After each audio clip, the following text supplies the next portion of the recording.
Et coucou les amis, à bord de Baluchon. Nous sommes encore en Bretagne Nord. Là on est dans la baie de Morlaix, pour ceux qui connaissent.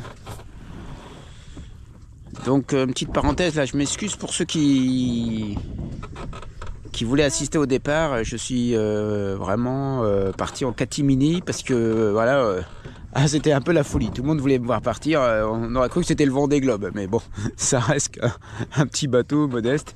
Puis moi, ça me mettait un peu de pression et c'est pas bon pour moi. Donc même si ça a fait plaisir à certains d'entre vous, je m'excuse. Puis bon, il y avait plein de petits essais, puis il fallait être concentré. Et puis à mon retour, on fera une petite fête, hein, pas de promis. Donc les premiers essais en mer, là c'est un petit peu, ceux qui connaissent la Bretagne Nord, c'est un petit peu difficile parce que c'est une navigation assez compliquée, hein. Certains disent que c'est la navigation la plus compliquée au monde. On sait naviguer en Bretagne Nord, on sait naviguer partout. Bon, ça c'est peut-être des chauvins qui disent ça, mais le problème c'est qu'il y a beaucoup de courant.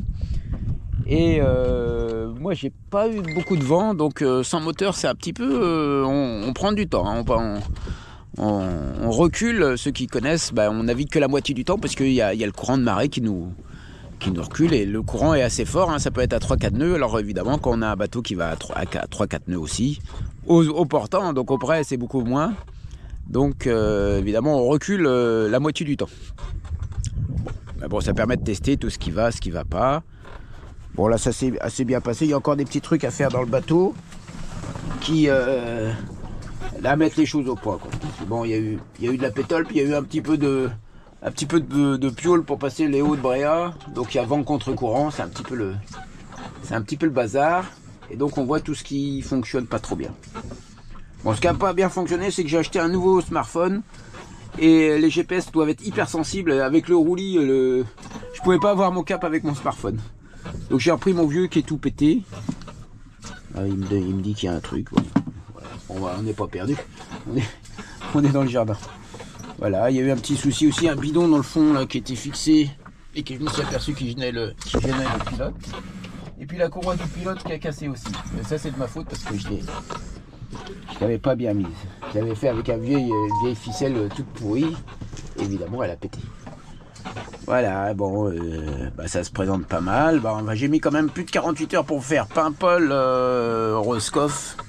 C'est quand même pas un record de vitesse. Bon, il n'y a pas de vent du tout. Et puis on a eu que du près et pas de vent. Donc on devrait pouvoir. Je vais m'arrêter un jour ou deux. J'ai des potes à voir de la guilde à Roscoff. Et puis après je reprendrai. Ça me permettra de mettre tout ce qui va pas là, tous les trucs qui n'ont pas été bien fixés ou qui n'étaient pas assez ergonomiques. On va faire ça. Puis ma VHF marche pas. Moi je l'utilise jamais, mais je vais voir si je peux en trouver une pas trop chère. Voilà. Donc là on est à la renverse aussi, donc on ralentit, on doit être à même pas un nœud, puis tout à l'heure on va faire du surplace. C'est ça la navigation dans le nord. En plus ça doit être un petit coef, alors quand il y a des gros coefs, je t'explique pas.